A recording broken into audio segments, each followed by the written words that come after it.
All right. Hello. Check, check, check, check, check. Okay, guys. Rock and roll, it is finale night on Big Brother, and it's also finale night. It's going to be finale night on the BB18 Robcast. So thank you for tuning in, ladies and gentlemen, boys and girls, children of all ages, to the BB18 Robcast finale coverage. Brought to you live, uncut and unready from Spreaker Studios and Robcast Radio, baby. So without further ado, here it goes. Here be zombie. Alright, guys, rock and roll. As you all know, I am Rob C. Zombie, simply also known as Zombie, and here goes the kickoff, the BB18 Robcast finale coverage. As you know, the finale of Big Brother is going on. The finale of Big Brother is going on right now. So I thought it'd be a perfect opportunity to do a little bit of recording. It might be a perfect opportunity for me to make some predictions. I mean, what? I got a 33% chance that I'm going to be right. And guys, I'm talking into... okay, I've got a different sound set up today, so if it sounds better, then it's all me, right? I put together, and if it sounds bad, it's all flip-flop, the producer here at Robcast Radio. So rock and roll, guys. I have the notes to the wrong show in front of me. If you're sitting here listening live and you want to send a text, you can send the text to 979-331-5193. Anytime you hear this voice and you would like to shoot a text, unless someone's live on that is also the call-in line, and that is only one line per se. I mean, come on, don't make me do more work than I have to do, guys. The point is, I wanted to get on here and talk a little bit about our favorite show that we love to hate on, that we like to talk about. And guys, I lied to you about Big Brother Over the Top. I lied to you guys and told you I was just Big Brothered out and that I was not so sure that I was going to cover Big Brother Over the Top. Which is, guys, you know that it's the end of Big Brother right now. Normally we have to wait until summertime again next year for Big Brother to come out.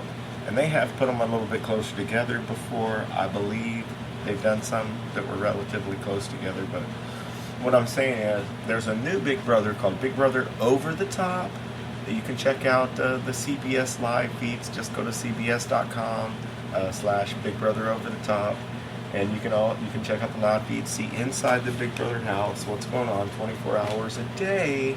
And this is a show that's specifically designed with you in mind, with the interweb watcher in mind. They have really designed the show for all of the Big Brother super fans, and so the super fans will really appreciate it. However, I am not a super fan. But I did stay up last night and I watched part of a lot of Season 1 and part of the beginning of Season 2 for Big Brother. And let me tell you something, guys. But if you've never...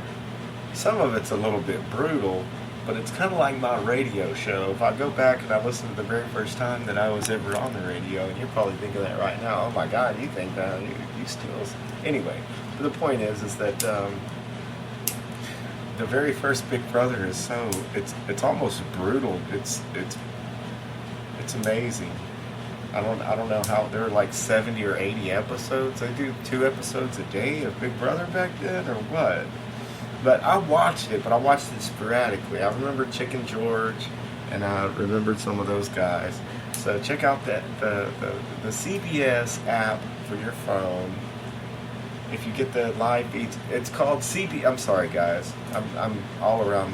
The CBS app for your phone is totally free. You can watch the latest episodes of Big Brother. You can watch if you want to see a premiere for MacGyver, or a preview for MacGyver, or if you want to watch one of the classic episodes of MacGyver. All you really need to do is get the CBS app for your phone. Now you can also, if you have all access on CBS, that's whenever the fun begins. That's whenever you can start watching there's like I said, I stayed up last night watching. It'll let you go back and watch all 18 seasons of Big Brother if you choose to. If you have a favorite season or a favorite person, you can go back and you can check out that season. But to me, for $5.99 a month, and that's with commercials, or $9.99 a month, and that's commercial free. Telling me $10 a month commercial free for to be able to, even if you just get it for 1 month and watch all of the Big Brothers you want to watch. It just depends, I guess, on. They let you sign up for free. They give you a week for free. They were giving a month for free, and wouldn't you know it, I was like 3 days past that promo code whenever I signed up. So, guess what? I did not get a month for free, but I did get a week for free. They normally will let you try All Access, CBS All Access for free. And I'm not on here just getting on here talking about CBS All Access. I'll need on here and talk a little bit about Big Brother 18. I put there on the headline on the what do you call it? The name of this show, that it was going to be the BB18 Robcast number whatever it is, the finale, and also that Paul wins ? Because that's where my prediction is, that Paul Abrahamian will be the winner of Big Brother 18, guys. And we'll see. Will that be correct? Will that be incorrect? I don't know. I calls them how I sees them. And then we know now that Paul won round 1, and this is we're down to the finale. We're down to the 3-round final HOH in the Big Brother house. It's down to Paul. It's down to Nicole, and it's down to my man James, representing Texas, rather, not Houston, guys. And you can always tell if someone is from Texas by the way that they pronounce Houston, okay? Just remember that. It's down to Paul, Nicole, and James. We know that Paul won round 1. We know that Nicole's fixing to win round 2. And we're not sure. I want to run inside, because I'm out in the garage doing the podcast at my brother's house. In his garage, which I've had my sound room set up here now for a couple months. I've got all of the new sound equipment and everything you could imagine, except, end of the day, a mixing board that was imaginary. I bought an imaginary something online, and guess what? They don't send you imaginary items.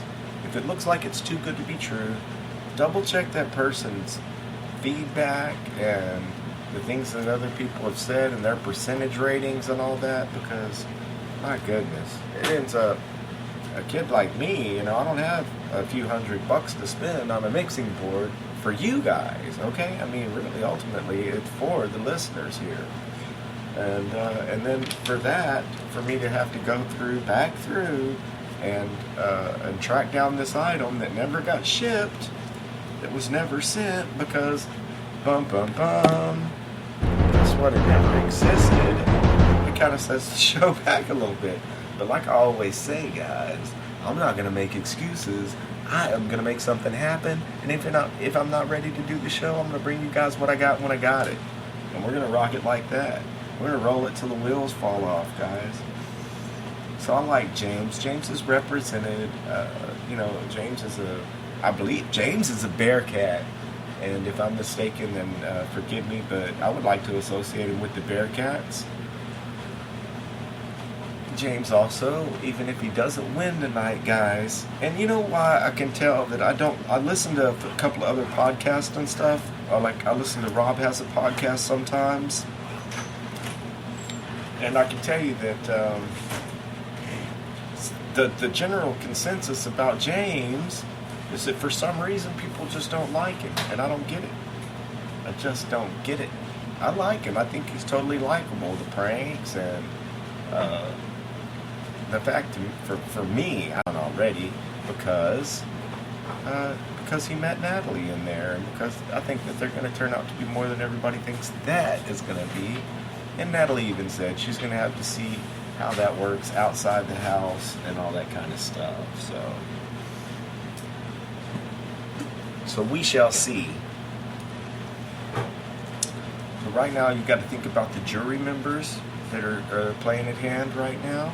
We got Zakiya, we got Polly and Victor, then we got Davon, Bridget, Michelle, Corey, and Natalie.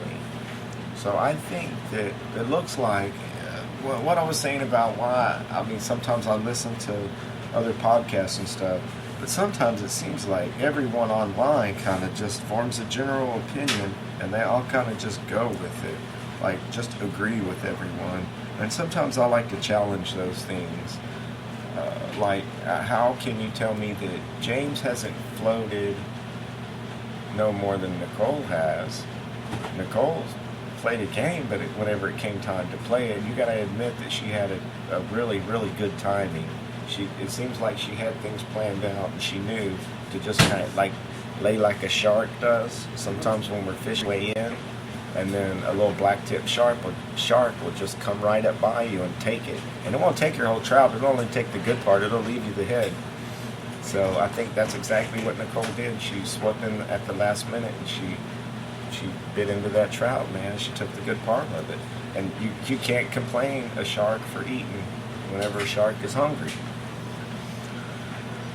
And again, Nicole, she met her little old Studley Stud Muffin, also from Texas, who hasn't necessarily represented Texas, but like the way that, I don't know, it seems like, I don't know, guys, he's a realtor or something like that. I don't know. I still don't know what Corey does, other than get hand jobs undercover by Nicole. Won't kiss him in the kissing booth, but she getting hand jobs undercover, baby. Oh, okay, now I gotta look at a little bit of, like, out of the gate, I don't think that the new people that were involved in the game were given a totally 100% fair chance. As a matter of fact, they weren't, because they were put on teams that were led by former people that had already been in the house. And look at it like this. 3 of the 4 returners are members of the jury, so they have the majority. Well, 3 of the 4 returners have gone to the jury. So out of the returners, they definitely, you could say that they did well. 2 of the 4 returners made it to the final 3. Okay? And 1 of the 4 returners will definitely be in the final 2. And it could possibly be 2 of the returning players that make it to the final 2. So if you've got a game that the returning players basically dominated, how does it make it appetizing for new people to come into the house? And then listen to some other stuff too. I was really hoping for an All-Stars. We're due for an All-Stars as far as Big Brother goes. We're due to get some people that have been doing a really good job commentating and interviewing and doing all that kind of stuff. We need to dust off the cobwebs and throw James and Jordan and Will and Boogie and whoever else back in the house. I want 30 people in there and vote 2 people out every week to make it that much more interesting. I like the fact that they say that you will have much more control as an outsider in Big Brother Over the Top. That might be a little bit interesting. And I might do a podcast about that, guys. We might check it out. If it's interesting, if it looks like there's going to be if there's more than 3 A-type personalities in the Big Brother house and Over the Top, and my commitment to you guys is that I will do a podcast about it, a Robcast about it, rather. Did I say podcast? I'm slipping, guys. I'm slipping, and I'm not representing Robcast Radio for letting my monkey butt on the air, guys. And for sure, I definitely should throw those guys a little bit of respect. And also Spreaker Studio for doing a tremendous job of representing the studio, the Spreaker podcast out there, guys. Oh, yeah, I think it looks heavily like Paul is going to win. You know, and people on the boards and stuff like that, the general consensus is that James can't win. I disagree, and also everyone seems to think that Victor's going to get America's player, or we're all going to vote for Victor. So